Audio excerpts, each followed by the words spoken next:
Sir, ராகுல் காந்தி வந்து இரண்டாவது முறை பத்திரிகையாளர்களை சந்திச்சிருக்காரு. இந்த விஷயம் தொடர்பா இதுவுமே மிகப்பெரிய பேசு பொருளா மாறி இருக்கு. ஒரு சின்ன டைம் ஃப்ரேம்ல ஒரு 10க்கு 10 ரூம்ல 800 பேர் குடியிருந்தாங்கிறத அட்ரஸ் எல்லாம் போட்டிருக்காங்க. ஒரே மொபைல் நம்பரை பல பேருக்கு பயன்படுத்தியிருக்காங்க. பல முறைகேடுகள் நடந்திருக்கிறது. அதனால ராகுல் காந்தி மிகப்பெரிய பீகார்ல மிகப்பெரிய யாத்திரையை நடத்தினார், பேரணியை. இப்போ வாக்காளர்களுக்கான அந்த அதிகாரத்தை மீட்டெடுப்பதற்கான ஒரு நீதிக்கான பேரணியை அவர் நடத்துறாரு. அது நாடு முழுக்க எதிரொலிக்கிறது. முறைகேடு செய்தவர்கள் யாருக்கு முறைகேடு செய்கிறார்கள், யாருக்கு ஆதரவாக செய்கிறார்கள்? ஒருத்தர் வாக்காளர்கள் வழியாக தேர்ந்தெடுக்கப்படக்கூடிய ஒருவரே 5 வருடம் பதவி வைப்பாராம். ஆனா முறைகேடு நடந்திருக்கலையான்னு கேட்கறதுக்கான அந்த ஃபுட்டேஜ் மட்டும், வீடியோ காணொலி காட்சி மட்டும் 48 நாள்ல அழிச்சிருவோம். வாக்கு திருட்டுக்கு எதிரான பேரணியை ராகுல் காந்தி நடத்திய போது ஒரு பெரிய பேரணியை நடத்தினாரு. இப்ப அதே போல அவங்க கட்சி சார்பாக இளைஞர்களுக்கு வேலை வாய்ப்பு தரணும், இளைஞர்கள் வாழ்வாதாரம் பாதுகாக்கப்படணும் என்பதற்கான ஒரு பேரணியாவும் அதை நடத்துறாரு. 50க்கும் மேற்பட்ட உலக நாடுகளில் 100 கோடிக்கும் அதிகமான ஆகாயம் தமிழ் பார்வையாளர்களுக்கு பேரன்பும் திருநன்றி. ஆகாயம் நேயர்களுக்கு வணக்கம். வாக்கு திருடப்பட்டிருக்கு அப்படின்னு சொல்லி ராகுல் காந்தி அவர்கள் ஒரு மிகப்பெரிய குற்றச்சாட்டை முன் வச்சாங்க. நாடு முழுக்க பெரிய அதிர்வலைகளை ஏற்படுத்திருச்சு. திரும்பவும் பத்திரிகையாளர்களை சந்திச்சு அந்த குற்றச்சாட்டுகள் அதுக்கான தகுந்த ஆதாரங்கள் எங்ககிட்ட இருக்கு, கூடிய சீக்கிரம் நீதிமன்றத்துக்கு போய் அதை பத்தி நாங்க வாதம் பண்ணுவோம் அப்படின்ற மாதிரி மீண்டும் பத்திரிகையாளர் சந்திச்சு பல்வேறு செய்திகள் சொல்லியிருக்காங்க. அது குறித்து நம்ம விரிவாக பேச போறோம். நம்ம கூட அரசியல் ஆர்வலர் திரு ராஜகம்பீரன் அவர்கள் இருக்காங்க. வணக்கம் சார். வணக்கம் சார், ராகுல் காந்தி இரண்டாவது முறை பத்திரிகையாளர்களை சந்திச்சிருக்காரு. இந்த விஷயம் தொடர்பா இதுவுமே மிகப்பெரிய பேசு பொருளா மாறி இருக்கு. ஒரு சின்ன டைம் ஃப்ரேம்ல இதுல என்னென்ன மாதிரியான குற்றச்சாட்டுகள், இல்ல இந்த வாக்கு திருட்டு தொடர்பா என்னென்ன செய்திகள் சொல்லியிருக்காரு சார் அவர்? கர்நாடக மாநிலத்தை ஒரு சோதனை களமாக எடுத்துக்கொண்டு ஆலந்து என்று சொல்லக்கூடிய ஒரு சட்டப்பேரவை தொகுதியில என்னென்ன முறைகேடு நடந்திருக்கிறது, காங்கிரஸ் ஆதரவு வாக்காளர்களை எப்படி சாப்ட்வேரை பயன்படுத்தி எப்படி வாக்காளர்களை நீக்கி இருக்கிறார்கள். ஏற்கனவே ராகுல் காந்தி என்ன பண்ணார்னா, வாக்காளர் பட்டியலிருந்து நீக்கப்பட்டவர்களில் இறந்தவர்களை நீக்குவாங்க வழக்கமாக. ஆனால் தேர்தல் ஆணையம் என்ன பண்ணியிருக்குன்னா, உயிரோடு இருக்கிற ஆட்களையே இறந்தவர்களின் பட்டியலிலே இணைத்திருக்கிறார்கள். அப்படி இறந்தவர்களினுடைய பட்டியலிலே யாரெல்லாம் அவங்க நீக்கினாங்களோ அவர்களோடு நான் இன்று இறந்தவர்களோடு தேநீர் குடிக்க போகிறேன் பீகார்ல. ஆமாம் அப்படிங்கிறத ராகுல் காந்தி செய்தார். இதுவரைக்கும் மரணித்தவர்களோடு ஆவிகளோடு பேசுகிறேன்னு சொன்ன ஆச்சரியங்கள்லாம் இருந்திருக்கிறது. மந்திரவாதிகளெல்லாம் நம்ம கேள்விப்பட்டிருக்கோம். மறு உலகத்திலே என்ன செய்கிறார்கள் என்று பல ஆன்மீக கேள்விகள் எல்லாம் இருந்திருக்கிறார். ஆனால் இறந்தவர்களோடு நான் தேநீர் அருந்தினேன் என்று சொல்வதன் மூலமாக தேர்தல் ஆணையம் எவ்வளவு அம்பலப்பட்டு கிடக்கிறது. அதே அந்த ஞானேஷ்குமார் என்பவரை பற்றி வெளிப்படையாகவே குற்றச்சாட்டு சொல்கிறாரு. அவர் சூசகமாலாம் சொல்லலை, நேரடியாக சொல்கிறாரு. ராகுல் காந்தி ஒருவன் மட்டுமே இதை கேட்பது என்பது சரியானதாக இருக்க முடியாது. தேர்தல் ஆணையத்தினுடைய முறைகேடுகளை தட்டி கேட்பதற்கு ஒவ்வொரு வாக்காளனும் முன் வரணும், அனைத்து அரசியல் கட்சிகளும் முன் வரணும். அப்பொழுதுதான் அதற்கான மாற்றம் நிகழும் என்பதை அவர் சொல்கிறார். அப்போ நம்மளுடைய கடைசி நம்பிக்கை நம்ம ஓட்டு போட்டு தான் இந்த நாட்டில் பிரதமரை தேர்ந்தெடுக்கிறோம், முதலமைச்சரை தேர்ந்தெடுக்கிறோம், நாடாளுமன்ற உறுப்பினர்கள் சட்டமன்ற உறுப்பினர்களை தேர்ந்தெடுக்கிறோம் நம்ம நம்பிக்கிட்டு இருக்கோம். ஆனால் அது உண்மை கிடையாது.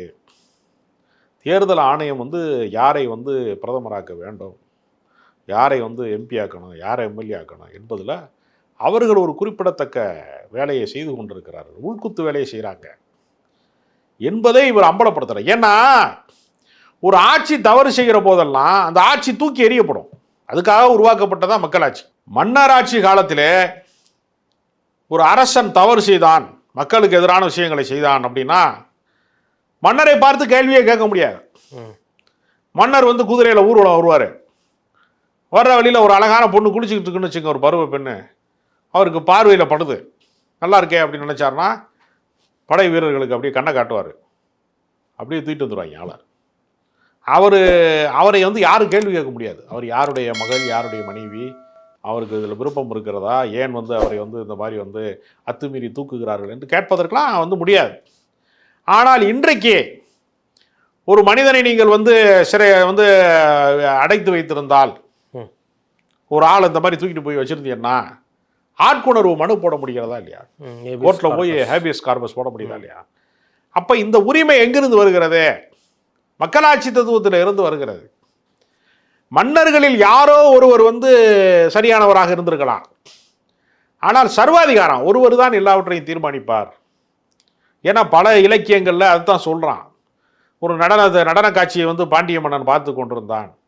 அந்த நடன பெண்ணை ரொம்ப ரசித்து கொண்டிருக்கிற நேரத்தில் வந்து அவனுடைய மனைவி கோவித்து கொண்டாள். அதை அவன் ரசித்து பார்ப்பதை அந்த நேரம் பார்த்து தான் வந்து கோவலனுடைய கொலை வழக்கை கொண்டு வந்தாங்க.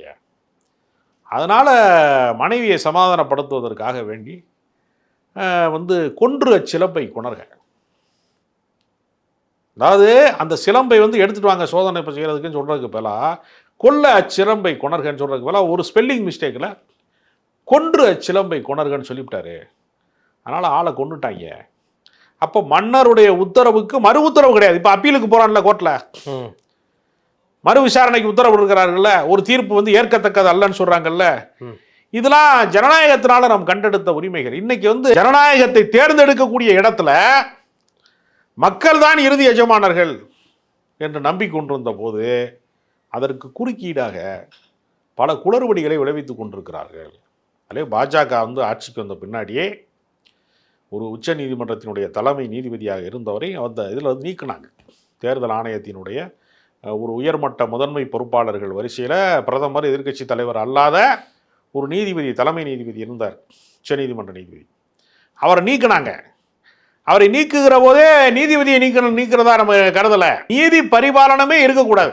தேர்தல் ஆணையத்திலே நீதி பரிபாலனம் இருக்கக்கூடாது. நீதிமன்றத்தில், அதாவது நீதிமன்றத்தினுடைய நீதிபதியாக இருக்கக்கூடியவரை வந்து அந்த இடத்துல வச்சா அவர் அரசியலமைப்பு சட்டத்துக்கு தான் உண்மையாக இருப்பார். அவர் எந்த கட்சிக்கும் ஒரு விசுவாசமாக இருக்க மாட்டார். அப்படிங்கிறக்காக நீக்கினாங்கல்ல. அதே மாதிரி பார்த்தீங்கன்னா ஜீரோங்கிற பேரில் ஏறத்தாழ ஒரு 5000 பேர் இருக்காங்க ஓட்டு. ஜீரோ அட்ரஸ் அப்படிங்கிறதெல்லாம் இருக்கு இல்லையா? என்னன்னு கேட்டால் இந்தியா வல்லரசாகி விட்டது, இந்தியாவை பார்த்து உலகமே அச்சப்படுகிறது, சீனா நடுங்குது அப்படிலாம் சொல்கிறாங்க. என்னடா நீ கிட்ட போய் கேட்டோம்னா ஜீரோனா என்னன்னா பாலத்துக்கு கீழே படுத்து கிடக்கிறவங்க, வீடற்றவர்கள். அப்போ வீடற்றவர்கள் அவர்கள் வந்து யார்? அவர்களும் இந்திய குடிமக்கள் தான், அவங்களுக்கு வாக்களிக்க உரிமை இருக்குது என்பது போன்ற பல தகவல்களை வந்து தேர்தல் ஆணையம் வந்து சமாளிப்பதற்காக சொல்லியிருக்கிறதா. உண்மை என்னென்னா ஒரு 10க்கு 10 ரூமில் 800 பேர் குடியிருந்தாங்கிறத அட்ரஸ் எல்லாம் போட்டிருக்காங்க.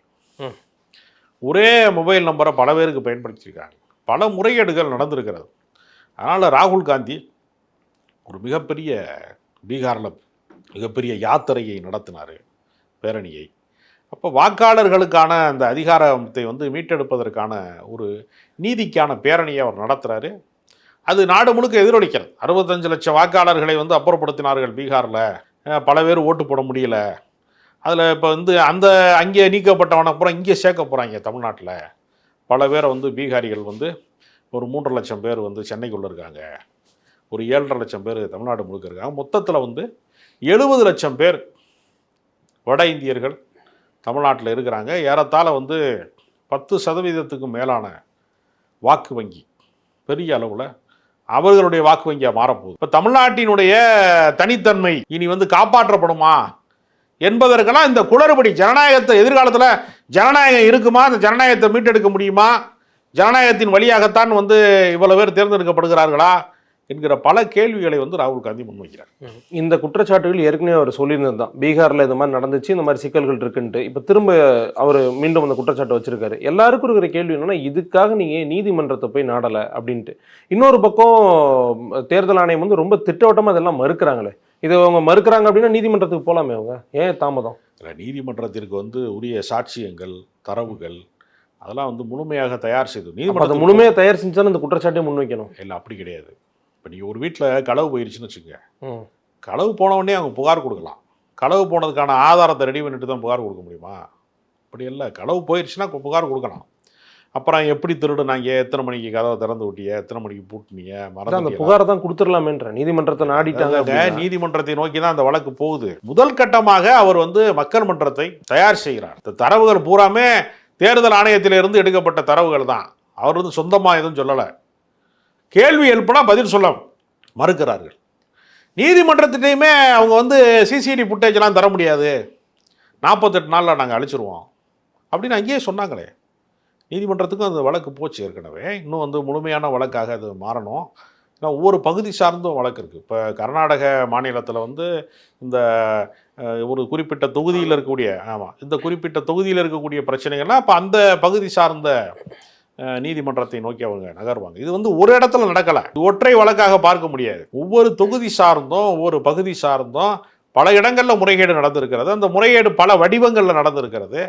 அதனால் அதை வந்து அந்த தரவுகளை எல்லாம் தயார் செய்து முறைப்படி வந்து நீதிமன்றத்திற்கு செல்வது தான் அது இறுதி முடிவாக இருக்க முடியும். ஆனால் மக்கள் மன்றத்தில் இதை தெரியப்படுத்த வேண்டிய அவசியம் இருக்கு. இந்த குற்றச்சாட்டு வந்து ராகுல் காந்தி அவர்களே சொல்லும்போது சொன்னார், இந்த ஒரு இடம் 2 இடம் கிடையாது, எல்லா இடத்துலையுமே நடந்திருக்குன்ற சந்தேகங்களுக்கு இருக்கு, நாங்கள் அதை நோக்கி போவோம் அப்படின்ட்டு. இப்போ இந்த சந்தேகங்களை இல்லை இவர் சொல்லக்கூடிய இந்த விஷயத்தை எல்லாத்தையுமே முற்று முழுசால மறுக்கிறாங்க தேர்தல் ஆணையத்தினுடைய சார்பில் இருந்து. இவர் சொல்றது ஒரு பேஸ்லெஸ் அலிகேஷன்ற மாதிரி சொல்றாங்களே. அதாவது அவங்க என்ன நினைக்கிறாங்கன்னா, எல்லாத்துக்கும் ஒரு காரணம் சொல்றாங்க. ஒரே வீட்டு முகவரியில் எப்படி 800 பேர் குடியிருந்தாங்கன்னு சொல்றீங்க அப்படின்னு கேட்டால் அதுக்கு அவங்ககிட்ட பதில் இல்லை. நீங்கள் பிரமாண பத்திரம் தாக்கல் பண்ணுங்கன்னாங்க. ஜீரோவில் வந்து எத்தனை பேர் இருக்காங்க அப்படின்னு பார்க்கும்போது வீடற்றவர்களில் வந்து எதுக்குமே வரைமுறை இல்லை. முறையீடு செய்தவர்கள் யாருக்கு முறையீடு செய்கிறார்கள், யாருக்கு ஆதரவாக செய்கிறார்கள். இப்போ சிறுபான்மை வாக்குகள் வந்து பாஜகவிற்கு வராது அப்படின்னா முஸ்லீம் பகுதிகளில் நிறைய வாக்காளர்களை விடுபட்டோர் பட்டியலில் மாற்றுறது, கிறிஸ்தவர்களுடைய பட்டியலை விடுபட்டோர் பட்டியலில் மாற்றுவது. அதே மாதிரி பொலிட்டிக்கலாக வந்து சில ஊர் வந்து சில ஏரியாக்கள் வந்து இந்த கட்சிக்கு தான் அதிகமாக வாக்களிப்பார்கள், இந்த இடத்துல வந்து ரொம்ப ஸ்ட்ராங்கான பேஸ் இருக்குது அப்படின்னு அடித்தளம் அமைத்திருக்கக்கூடிய பல இடங்கள் இருக்கிறது. அங்கெல்லாம் வாக்காளர் பட்டியலை வந்து விடுபட்டோர் பட்டியல் அதிகமாக இருக்குது என்பது ஒரு உள்நோக்கத்தோடு செய்யப்படுவது. அதனால் இதை வந்து அவங்க ஒரு தன்னாட்சி பெற்ற அமைப்பு அது. அதனால தான் தேர்தல் ஆணையம் வந்து தேர்தல் ஆணையத்தின் மீது எஃப்ஐஆர் போடக்கூடாது, நீங்கள் ஏன் நீதிமன்றத்துக்கு போகலன்னு கேட்குறீங்கள, அவர்கள் மீது வழக்கு பதியக்கூடாது என்று ஒரு சட்டத்தை உன்னுடைய சிறப்பு பாதுகாப்பு சட்ட பாதுகாப்பை அவர்கள் ஏற்கனவே பெற்றிருக்கிறாங்க. அது ஒரு காரணம். அதனால் அதாவது ஒருத்தர் வந்து வாக்காளர்கள் வழியாக தேர்ந்தெடுக்கப்படக்கூடிய ஒருவரே 5 வருடம் பதவி வைப்பாராம். ஆனால் முறைகேடு நடந்திருக்கலையான்னு கேட்கறதுக்கான அந்த ஃபுட்டேஜ் மட்டும், வீடியோ காணொலி காட்சி மட்டும் 48 நாளில் அழிச்சிருவோம். ஏன் அழிக்கிறேன்னு கேட்டால் பெண்களின் பாதுகாப்புக்காக அழிக்கிறேன். என்ன ஓட்டு தானே போடுறாங்க, பெண்களின் பாதுகாப்புனா அது என்ன இதாக வந்து டான்ஸ் ஆடுறாங்க எல்லாரும், அப்படி கிடையாதுல்ல. அது என்ன மது போதையில் நடனமாடக்கூடிய இடமா என்ன பாரா? அது தேர்தல் ஆணையத்தில் வந்து பதிவு செய்யப்பட்டதுங்கிறது ஓட்டு போடும்போது உள்ள முகங்களும் முகவரிகளும் தானே, அதை வெளியிட முடியாதுங்கிறாங்க. அப்போ திருடனுக்கு தேள் கொட்டது மாதிரி தவறுகளை செய்திருக்கிறார். நீ யோசிச்சு பாருங்க, இந்த ஆட்சியினுடைய தவறுகள், பாஜக ஆட்சியினுடைய தவறுகளில் மக்கள் பாதிக்கப்பட்டிருக்காங்க. ஆனால் மறுபடியும் அவங்க வெற்றி பெற்றுக்கிட்டே இருக்கிறாங்க. அதுதான் கேட்கணும். என்னன்னா அவங்க வெற்றி பெறுறது, இந்த மாதிரி முறைகேடுகள் இது எல்லாமே ஒரு பக்கம், ஆனால் மக்களுடைய ஆதரவு சுத்தமாக இல்லாமல் வெற்றி பெறுவாங்க. ஏன்னா தமிழ்நாட்டில் அவங்களுடைய கூட்டணியில் இருந்த அதிமுக மிகப்பெரிய கட்சி தான், தோற்கடிக்கப்பட்டிருக்கிறாங்க. இங்கே வந்து அவருடைய வளர்ச்சி வந்து சரியான அளவில் இல்லைன்னு சொல்லி நிறைய கருத்துக்கள் இருக்குல்ல. அப்போ மக்கள் ஆதரவும் அவங்களுக்கு இருக்குது தானே, கணிசமான மக்கள் ஆதரவு இருக்கிறதுனால தானே ஜெயிக்க முடியும். அவங்க வழக்கமாக சொல்கிறது என்னென்னா, வழக்கமாக என்ன சொல்லுவாங்கன்னா, இப்போ ஜெயிக்கிற திமுக ஜெயிச்சிருக்கே தமிழ்நாட்டில், பாஜகவை ஏற்றுக்கொள்ளாத கம்யூனிஸ்ட் கட்சி கேரளாவில் ஜெயிச்சிருக்க, அப்போ அதில் எல்லாம் முறைகேடு நடக்கலையான்னு கேட்குறாங்க. முறைகேடு நடப்பதற்கான சாத்தியங்கள் உள்ள இடங்கள்ல அவங்க முறைகேடு செஞ்சிருக்கு. இங்கு அதற்கான சாத்தியங்கள் இல்லை. திமுக காரன் வந்து வாக்காளர் பட்டியலை சரிபார்ப்பது கண்காணிப்பாக இருக்கான், பூத் ஏஜென்ட் இருக்காங்க. கம்யூனிஸ்ட் கட்சி தோழர்களும் அந்த மாதிரி ரொம்ப வீரியமாக இருக்காங்க. மற்ற இடங்களில் காங்கிரஸ் வலிமையா இல்லையோ, இல்லை வலிமையாக இல்லை என்பதை விட கவனக்குறைவாக இருக்கிறார்கள். கவனக்குறையோட காங்கிரஸ் இருக்காங்க. அதனுடைய விளைவு தான் இது. இப்போ திமுக போல கம்யூனிஸ்ட் கட்சி போல விழிப்புணர்வோடு காங்கிரஸும் பல இடங்களில் இருந்திருந்தால் வெற்றி வாய்ப்பு சாத்தியப்பட்டிருக்கும். சில பேர் விளைவு வருவாங்க, எதிர்கட்சிக்காரன் வந்து காசு கொடுத்து வாங்கிடுவான். பாஜகவில் வந்து கடைசி நேரத்தில் வந்து நீ ஒதுங்கிக்கங்க நான் பார்த்துக்கிறேன் என்று. ஏன்னா அது தேர்தல் அரசியலை பொறுத்த வரையில் அது முழுக்க வணிகமாக மாறிவிட்டது. அது ஒரு முக்கியமான காரணம்னு நினைக்கிறேன். பீகாரில் இப்போ காங்கிரஸினுடைய கூட்டணி கட்சிகள் அவங்களுக்குள்ள அந்த கோலிஷன் எப்படி இருக்கு? அது பீகார் தேர்தலை பொறுத்த வரையில் அது லாலு பிரசாத் யாதவ் பெரும் செல்வாக்கு மிக்கவராக ஒரு முதலமைச்சராகவும் இருந்தார். அவர் மேலே வந்து கால்நடை தீவன ஊழல் வந்தபோது ஒரு மனைவி முதலமைச்சராக இருந்தாங்க. ரயில்வே துறை மந்திரியாக இருந்தார். ரயில்வே துறையை லாபகரமாக இயக்கியவர் என்கிற பெருமைக்குரியவர் வந்து லாலு பிரசாத் யாதவ் தான். அவருடைய மகன் தேஜஸ்வி யாதவ் 35 வயசு தான், ஒரு செல்வாக்கு மிக்கவராக இருக்கிறார். வாக்கு திருட்டுக்கு எதிரான பேரணியை வந்து ராகுல் காந்தி நடத்திய போது ஒரு பெரிய பேரணியை நடத்தினார். இப்போ அதே போல் அவங்க கட்சி சார்பாக இளைஞர்களுக்கு வேலை வாய்ப்பு தரணும், இளைஞர்கள் வாழ்வாதாரம் வந்து பாதுகாக்கப்படணும் என்பதற்கான ஒரு பேரணியாகவும் அதை நடத்துகிறார். அதனால் அவருக்கு ஒரு பெரிய அளவில் மக்கள் ஆதரவு இருக்குது. நிதிஷ்குமாரினுடைய ஆட்டம் இதோட க்ளோஸ் ஆகக்கூடிய அளவுக்கு வலிமையான சூழல் இருக்குது. ஆனாலும் என்ன செய்கிறாங்கன்னா, தேஜஸ்வி யாதவ் கட்சி தான் எல்லா தொகுதியிலையும் போட்டியிடும் சொல்லக்கூடிய அளவுக்கு செல்வாக்கு மிக்கவராக அவர் இருக்கிறாரு. கூட்டணி கட்சிகளோடு வந்து தொகுதி பங்கீடு சம்பந்தமாக அங்கு சில குழப்பங்கள் இருக்கிறது. ஆனால் அதை தாண்டி தேஜஸ்வி யாதவுக்கு ஒரு பெரிய செல்வாக்கு. டெல்லியில் வந்த மாதிரி சண்டை போட்டுருவாங்களோ காங்கிரஸ் திரும்ப? இல்லையா, அது கூட்டணி சார்ந்து குழப்பம் இருக்குது. அதை தாண்டி வெற்றி வாய்ப்பு அதிகமாக இருக்குது. நன்றி சார்.